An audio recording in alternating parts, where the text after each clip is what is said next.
여러분 안녕하세요. 아빠쌤입니다. 오늘의 수업 지금까지 배운 내용을 바탕으로 여러분의 실력을 점검하는 얼마나 알고 있나요 시간입니다. 자, 오늘 이 시간 여러분 먼저 문제 해결해야 되는 거 알고 있죠? 혹시 그렇지 않은 친구는 동영상 잠깐 멈추고요. 먼저 문제 해결하세요. 자, 그럼 모두 그렇게 했을 거라고 생각하고 지난 시간 기운 떠올리면서 문제 풀어보도록 하겠습니다. 지난 시간에는 선생님과 함께 도전 수학 문제를 풀어보았는데요. 사람마다 공정하다고 생각하는 것은 모두 달랐습니다. 그렇기 때문에 다른 사람과 함께 일하기 전에는 계약서를 반드시 잘 써야 했었죠. 그리고 비례식과 비례배분을 모르면 큰 금전적 피해를 입을 수 있었습니다. 자, 그러면 오늘 문제 풀어보도록 하겠습니다. 교과서 86쪽입니다. B의 성질을 이용하여 네모 안에 알바짓수를 써 넣으세요 라고 했네요. 문제 풀기 전에 B의 성질을 되짚어보면 B의 성질은 B의 전항과 호항의 0이 아닌 같은 수를 곱하거나 나누어도 비율은 같다 라고 하는 것이 B의 성질이었습니다. 왼쪽 문제 먼저 풀어보면 호항인 15가 30이 되었습니다. 호항에 2를 곱했다는 것을 알 수 있죠. 호항에 2를 곱했으니까 전항인 3에다가도 2를 곱해줘야 되겠죠. 그러면 6이 되겠습니다. 다음 오른쪽 문제 전항인 72가 8이 되었습니다. 전항을 9로 나누었다는 것을 알 수 있습니다. 전항을 9로 나눴으니까요. 호항 45도 9로 나누어줘야 되겠죠. 나누면 5가 되겠습니다. 다음 2번으로 넘어가겠습니다. 간단한 자연수의 비로 나타내어 보세요. 먼저 0.6 대 0.8 소수의 비를 자연수의 비로 바꿔줘야 되겠죠. 그렇게 하기 위해서는 전항과 호항에 10을 곱해줘야 되겠습니다. 그러면 6 대 8이 되고요. 더 간단하게 나타내기 위해서 전항과 호항을 2로 또 나눠줄 수 있겠죠. 그러면 3 대 4가 되겠습니다. 다음 63 대 81.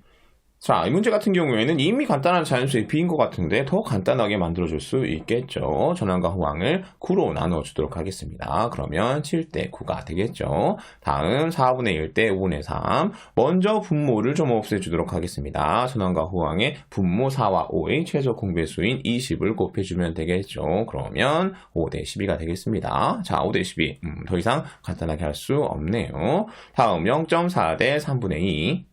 먼저 호항의 분모 3 없애주도록 하겠습니다. 그렇게 하기 위해서는 전항과 호항에 3을 곱해줘야 되겠죠. 그러면 1.2 대 2가 되고요. 이번에는 전항의 소수점을 없애주도록 하겠습니다. 그렇게 하기 위해서는 전항과 호항에 10을 곱해줘야 되겠죠. 그러면 12 대 20이 되고요. 더 간단한 자연수의 비로 나타내주기 위해서 전항과 호항을 4로 나눠주도록 하겠습니다. 그러면 3 대 5가 되겠네요. 자, 이렇게 2번 문제 풀어보았는데요. 이 문제가 살짝 애매모호한 게 이 간단한이라는 표현 때문에 지금 보여지는 파란색 B도 정답으로 인정해 주신 선생님이 계실 수도 있습니다. 다음 3번으로 넘어가도록 하겠습니다. 슬기는 모둠에서 미드 시간에 팔찌를 만들려고 합니다. 학생 수와 필요한 구슬의 수의 비율을 비교하여 비례식을 세워봅시다 라고 했네요. 그리고 표를 완성해보래요. 표를 완성해보면 학생 수가 1명일 때 필요한 빨간색 구슬의 수가 4개, 노란색 구슬의 수가 7개이니까요. 학생 수가 3명이 되면 빨간색 구슬은 4, 3, 12, 12개가 되고요. 노란색 구슬은 7, 3, 21, 21개가 되겠습니다. 그리고 학생 수가 4명이 되면 빨간색 구슬은 4, 4, 16, 16개가 되고요. 노란색 구슬은 7, 4, 28, 28개가 되겠습니다. 그리고 다음 표를 보고 비례식을 세워보라고 하고 있네요. 비례식을 세우기 전에 비례식의 의미 다시 한번 되짚어보면요. 비례식은 비율이 같은 두 비를 등호를 사용하여 나타낸 식을 비례식이라고 했습니다. 그렇기 때문에 문제 속에서 비율이 같은 비들을 찾아내기만 하면 우리가 비례식을 세울 수 있겠죠. 먼저 학생 수와 빨간색 구슬의 관계를 보면 학생 수가 2배가 되면 빨간색 구슬도 2배가 된다는 것을 알 수 있습니다. 그리고 학생 수가 3배가 되면 빨간색 구슬도 3배가 되죠. 그리고 학생 수가 4배가 되면 빨간색 구슬도 4배가 되겠습니다. 여기서 알 수 있는 것은 학생 수와 빨간색 구슬이 같은 비율로 변하는구나 라는 것을 알 수 있습니다. 그래서 학생 수 대 빨간색 구슬 수라고 하는 비율을 써줄 수 있겠죠. 물론 전항과 호항을 바꿔서 빨간색 구슬 수 대 학생 수라고 쓸 수도 있겠습니다. 자, 이 비를 바탕으로 비례식을 써주면 1대4는 2대8과 같습니다. 1대4는 3대12와 같습니다. 1대4는 4대16과 같습니다. 2대8은 3대12와 같습니다. 같이 쭉쭉쭉 비례식을 써줄 수 있겠죠. 다음 학생수와 노란색 구슬의 관계도 한번 살펴보면 학생수가 2배가 되면 노란색 구슬도 2배가 되고 학생수가 3배가 되면 노란색 구슬도 3배가 되고 학생수가 4배가 되면 노란색 구슬도 4배가 된다는 것을 알 수 있습니다. 학생수와 노란색 구슬은 같은 비율로 변하는구나 라고 하는 것을 우리가 찾아낼 수 있는 것이죠. 이것을 바탕으로 B를 써주면 이렇게 되겠습니다. 학생수 대 노란색 구슬수. 그리고 이 B를 바탕으로 비례식을 써주면 1대 7은 2대 14가 같습니다. 1대 7은 3대 12와 같습니다. 1대 7은 4대 28과 같습니다. 2대 14는 3대 21과 같습니다. 같이 이렇게 쭉쭉쭉쭉 비례식을 써줄 수 있겠습니다. 자, 그리고 빨간색 구슬과 노란색 구슬의 관계도 살펴볼 수 있겠죠. 빨간색 구슬이 2배가 되면 노란색 구슬도 2배가 되고요. 빨간색 구슬이 3배가 되면 노란색 구슬도 3배가 되고 빨간색 구슬이 4배가 되면 노란색 구슬도 4배가 됩니다. 빨간색 구슬과 노란색 구슬도 같은 비율로 변한다는 거 찾아낼 수 있죠. 그래서 B를 써주면 빨간색 구슬수 대 노란색 구슬수가 되겠습니다. 이 B를 바탕으로 비례식을 써주면 4대 7은 8대 14가 같습니다. 4대 7은 12대 21과 같습니다. 4대 7은 16대 28과 같습니다. 8대 14는 12대 21과 같습니다. 같이 쭉쭉쭉 써줄 수 있겠습니다. 마지막으로 학생수와 필요한 구슬의 합의 관계도 한번 살펴볼 수 있겠습니다. 빨간색 구슬과 노란색 구슬의 합을 표로 정리해보면 이렇게 되겠죠. 그리고 관계를 살펴보면 학생수가 2배가 되면 필요한 구슬도 2배가 되고 학생수가 3배가 되면 필요한 구슬도 3배가 되고 학생수가 4배가 되면 필요한 구슬도 4배가 된다는 것을 알 수 있습니다. 이것을 바탕으로 B를 써주면 이렇게 되겠죠. 학생수 대 빨간색 구슬과 노란색 구슬수의 합, 그리고 이 B를 바탕으로 비례식을 찾아주면 이렇게 되겠습니다. 1대 11은 2대 22와 같습니다. 1대 11은 3대 33과 같습니다. 1대 11은 4대 44와 같습니다. 그리고 2대 22는 3대 33과 같습니다. 와 같이 쭉쭉쭉쭉 비례식을 써줄 수 있겠습니다. 다음 4번으로 넘어가겠습니다. 네모 안에 알맞은 수를 써 넣으세요. 자, 이 문제 같은 경우에는 비례식을 완성하라는 문제겠죠. 선생님은 B의 성질을 이용해서 문제를 해결하도록 하겠습니다. 전항인 7이 35가 되었으니까요. 전항에 5를 곱했다는 것을 알 수 있습니다. 후항에도 똑같이 5를 곱해줘야 되겠죠. 그러면 네모는 25가 된다는 것을 알 수 있습니다. 다음 후항인 3이 1이 되었습니다. 후항을 3으로 나눴다는 것을 알 수 있습니다. 전항도 똑같이 3으로 나눠줘야 되겠죠. 그러면 전항은 4가 되겠습니다.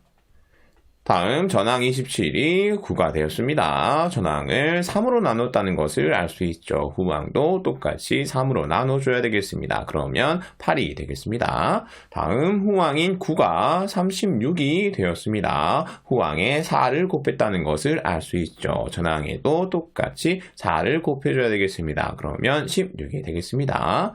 자, 이 문제들 같은 경우에는 선생님은 B의 성질을 이용해서 풀었는데 여러분은 비례식의 성질을 이용하든지 아니면 각각의 비율을 구해서 문제를 해결해 볼 수도 있겠습니다. 그럼 다음 5번으로 넘어가도록 하겠습니다. 연수는 과일 가게에 귤을 사러 갔습니다. 연수가 10,000원을 가지고 있다면 귤을 몇 개 살 수 있는지 비례식의 성질을 이용하여 구해보세요 라고 했네요. 문제를 해결하기 전에 비례식의 성질 다시 되짚어보면 비례식의 성질은 비례식에서 외항의 곱과 내항의 곱은 같습니다가 비례식의 성질이었습니다. 그래서 비례식을 세워야 하는데 비례식을 세우기 위해서는 비율이 같은 두 B를 찾아야 했었죠. 그래서 B를 찾아보면 귤 10개에 4,000원이라고 했으니까요. 귤의 수 대 귤의 가격이라고 하는 B를 찾을 수 있겠습니다. 비례식 완성해 놓고 숫자를 집어넣어 보면요. 귤 10개에 4,000원이니까 10대 4,000이라고 쓸 수 있겠죠. 그리고 귤의 수는 모르지만 우리가 가지고 있는 돈은 10,000원이 되겠습니다. 그래서 비례식은 10대 4,000은 네모 대 10,000과 같습니다가 되겠습니다. 자, 비례식 세웠으니까 비례식의 성질 이용해서 네모 구해야 되겠죠. 비례식의 성질은 외항의 곱은 내항의 곱과 같습니다. 입니다. 자, 계산해 보면 10 곱하기 만은 10만이 되겠죠. 그리고 곱하기 4,000을 둥고 반대편으로 넘겨서 나누기 4,000으로 바꾼 다음에 계산해 주면 네모의 값은 25가 된다는 것을 알 수 있습니다. 그리고 이 과정을 풀이로 정리해보면 이렇게 되겠죠. 살 수 있는 기뢰수를 네목이라고 하고 비례식을 세우면 10대 4천은 네몰의 만입니다. 이 비례식에서 비례식의 성질을 이용하여 네모를 구해보면 4천 곱하기 네모는 10 곱하기 만과 같습니다가 되고 10 곱하기 만은 10만이 되겠습니다. 마저 계산해주면 네모의 값은 25가 되겠습니다. 그래서 연수가 과일가게에서 만원을 가지고 살 수 있는 귤의 개수는 25개가 되겠습니다. 가 풀이와 정답이 되겠습니다. 다음 6번으로 넘어가도록 하겠습니다.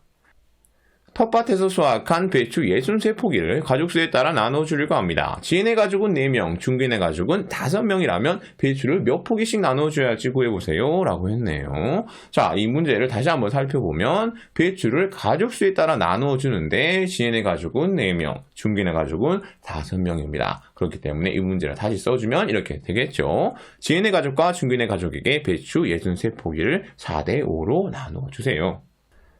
자, 그래서 지금부터 나눠주도록 할 텐데 먼저 전체 배추 중에 각 가족의 배추가 얼만큼을 차지하는지를 구해서 나눠주도록 하겠습니다. 지인의 가족 살펴보면 지인의 가족은 전체 63포기 배추 중에 9분의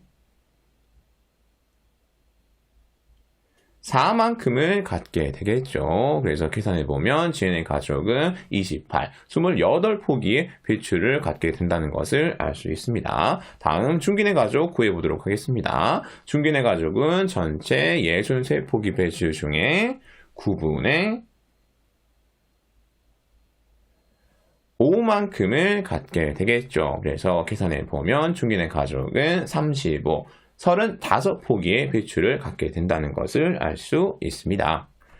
자, 이번에는 부분과 전체의 비를 구해서 한번 나눠줘 보도록 하겠습니다. 먼저 지인의 가족 얼만큼 나눠줘야 되는지 구해보면 지인의 배추 대 전체 배추라고 비를 써줄 수가 있겠죠. 숫자 집어넣어주면 지인의 배추가 4포기일 때 전체 배추는 4 더하기 5를 한 9포기가 되겠습니다. 그래서 비는 4대 9가 되겠죠. 자, 그런데 우리가 구해야 될 것은 전체 배추가 63포기일 때의 지인의 가족의 배추 수이기 때문에 후항에다가 7을 곱해줘야 됩니다. 그러면 후항이 63이 되고요. 후항에 7을 곱했기 때문에 전항에도 똑같이 7을 곱해줘야 되겠죠. 그러면 전항이 28이 되어서 지인의 가족이 갖게 될 배추는 28포기가 된다는 것을 알 수 있습니다.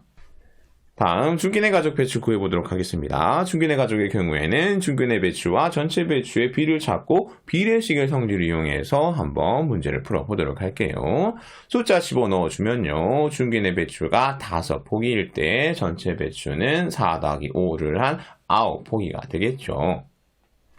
그리고 중견의 가족에게 몇 포기를 나눠줘야 될지는 모르겠지만 전체 배추는 63포기입니다. 그래서 비례식을 세우면 5대 9는 네모대 63과 같습니다가 되겠습니다. 이제 비례식의 성질을 이용해서 문제를 풀어보면 비례식의 성질은 외항의 곱은 내항의 곱과 같습니다가 되겠습니다. 5 곱하기 63 계산하면 315고요. 곱하기 9 등호 반대편으로 넘겨서 나누기 9로 바꿔주고 마저 계산하면 네모의 값은 35가 되겠습니다. 그래서 중견의 가족이 가져가야 될 배추는 35포기가 되겠습니다.